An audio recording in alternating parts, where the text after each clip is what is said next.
салом дӯстон, пас аз Лигаи Чемпионҳо навбати мусобиқаҳои дараҷаи дуввум ва сеюм омад. Бозиҳои имшабаи Лигаи Аврупо ва Лигаи Конференсия бо ҷолибияти хос доир шуданд.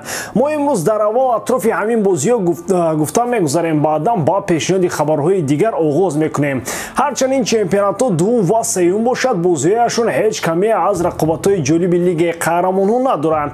Бозии хеле диққатҷалбкунанда ин рақобати дастаҳои Барселона ва Айнтрахт буд. ба таври пурра дар бораи он аз канали Барса ТЖ метавонед тамошо кунед. мо бошад танҳо ҳамин чизро дар бораи бозӣ мегӯем ки рақобати дастаҳо ҷолибу диданӣ буд. Кам дастаҳои вақтҳои охир Барсаро чунин ғам дода буданд, вале ин дастаи олмонӣ тавонист сари каталонияҳоро гаранг кунад. бозии мусовӣ анҷом ёфт ва тақдири рохати даври нимниҳоӣ дар Каталония ҳал мегардад. рақобати дигари ҷолиб байни дастаҳои Лейпциг ва Аталанта сурат гирифт. ин бозиам бо натиҷаи мусовӣ 1-1 ба анҷом расид, вале бо ҷолибияти хуса ҷараён дошт. 1-1 ҳисоби дӯстдоштаи шаби гузашта буд. дар дидори дастаҳои Вестхэм ва Лион ҳам чунин натиҷа ба қайд гирифта шуд. Брага дар майдони худ ба Рейнҷерс бо ҳисоби минималии 1-0 дастболо шуд. бозии серголтарини шаби гузашта рақобати Фейернор Славия дар Лигаи Конференсия буд ки он бо ҳисоби 3-3 ба анҷом расид. Рома дар сафар ба таври ҳангомавӣ аз Буде Глимт ном даста шикаст хӯрд. Лестер ва ПСВ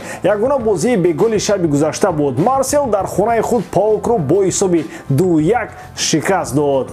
дӯстон, дар ин рӯзҳои истироҳатӣ моро тоб рақобатҳо дар чемпионатҳо интизор аст. Эвертоне ки мубориза барои мондан дар АПЛ дорад, дар майдони худ Манчестер Юнайтедро пешвоз мегирад.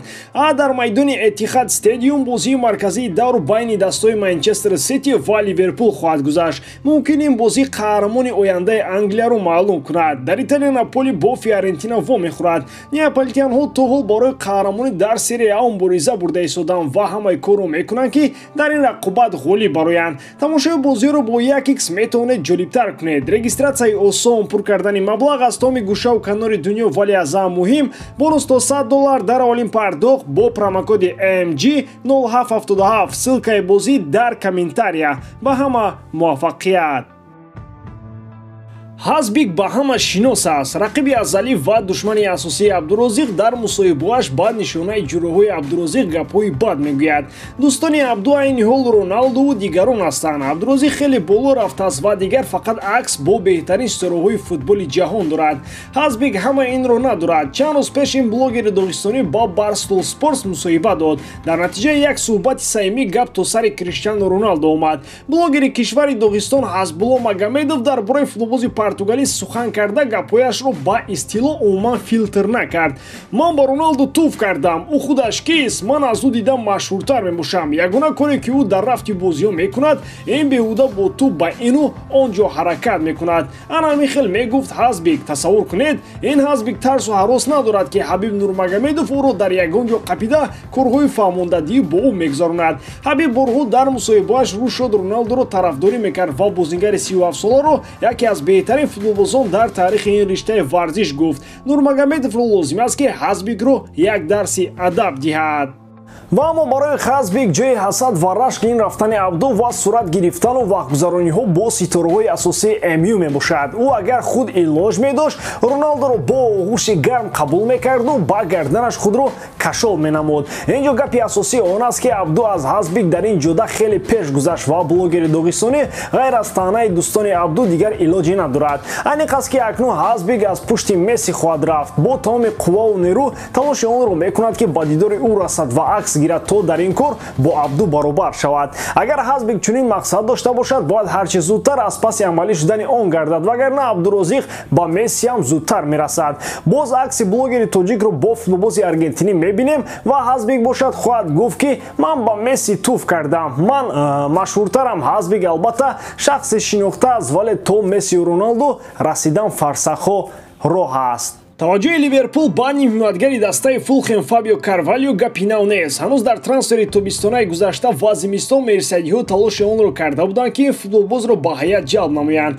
он вақт дастаҳо ба қарори муайян омада натавонистанд. Ливерпул диққати худро ба ин футболбоз кам накарда ва аз паси амалӣ кардани нақшаҳои худ мебошад. тибқи маълумоти додаи Фабрицио Романо, дастаҳои ин навбат ба мувофиқа расидан ва Карвалио аз мавсими навбатӣ футболбози дастаи Ливерпул хоҳад шуд. нимҳиматгари ҷавон дар чемпионшип яке аз беҳтаринҳост. Таъсири ӯ ба бозии Фулхем бениҳоят бузург аст. гуфта мешавад ки бозии Фулхемро дар хатти нимҳоя маҳз ҳамин футболбоз ба пуррагӣ гардон мекунад. Мерсайдиҳо барои ҷалби футболбози португалӣ 5 миллион пардохт мекунанд. ғайр аз ин 2,5 миллиони дигар ҳамчун бонусҳо ба хазинаи Фулхем ворид хоҳад шуд. ҳамчунин агар Ливерпул дар оянда нимҳоятгари португалиро ба дастҳои дигар фурӯшад, аз ин маблағ фоизи муайян ба ҷайби Фулхем хоҳад рафт. гуфта мешавад ки Ливерпул нияти ба аренда фиристодани бозингари португалиро надоранд. ӯ ба клуб лозим аст. вақтҳои охир Ливерпул беҳтарин сиёсати трансферӣ дорад. ҳар он нафаре ки ба сафи мерсайдиҳо меояд мавқеи худро дар ин тим қавӣ карда метавонад. жота аллакай яке аз ситораҳои асосии ин тим аст. Луис Диас ки зимистон омад, чунон менамояд ки як умр дар системаи клуб бозӣ мекунад. аз таваҷҷӯҳи мерсайдиҳо ба Карвалио маълум мешавад ки ӯ воқеан ба Ливерпул лозим аст, вагарна мерсайдиҳо барои овардани ягон ҷавон чунон мароқи хоса зоҳир намекунанд. гуфта мешавад расман аз ин трансфер моҳи май хабар дода мешавад. легендаҳои Манчестер Юнайтед байни худ танишҳо ва ҷангҳои лавзиро оғоз карданд. Руни ва Роналдо иштирокчиёни асосии он мебошанд. ҳамчунин нафари сеюм ҳам ин ҷо вуҷуд дорад ки Ҷейми Каррагер аст, вале ӯ ва номи легендаи МЮ аз ҳам фарсахҳо дуранд. ӯ легенда аст, аммо дар Ливерпул. гап аз куҷо оғоз шуд? Тавре маълум аст, дар барномаҳои телевизионии кишвари Англия даъвати собиқ футболбозон ҳукми анъана аст. дар яке аз чунин барномаҳо ба ҳайси коршиносон Руни ва Каррагер ширкат намуданд. Руни дар бораи Роналдо ишора кард ки футболбози португалӣ он Роналдое нест ки қаблан буд. Роналдо баъди фаҳмидани инчунин ишора кард: Каррагер ва Руни нафароне ҳастанд ки рашку ҳасад доранд. баъд аз гузарои чанд муддат гапҳои Криштиану ба Руни мерасанд. Уэйн дар ҷавоб чунин гуфт: мебахшед, дилхоҳ футболбоз ба карьераи Роналдо бо чашмони бахилӣ ва ҳасад нигоҳ мекунад. истисно танҳо Лео Месси буда метавонаду халос, дигар ҳамагон ба карьераи ӯ бахилӣ доранд.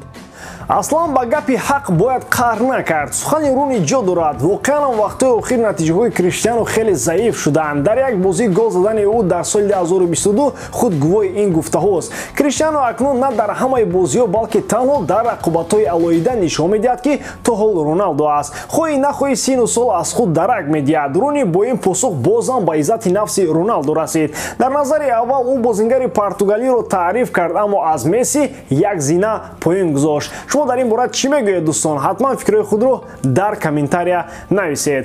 ба ҳамин тамом боварӣ дорам ки эҷодкории ман ба шумо писанд меояд. лайк, комментария ва дар канал обунашдаро аз ёд набароред. бо шумо мисли ҳар вақта Муҳаммад Гаиров. хай бародарон, то боздид.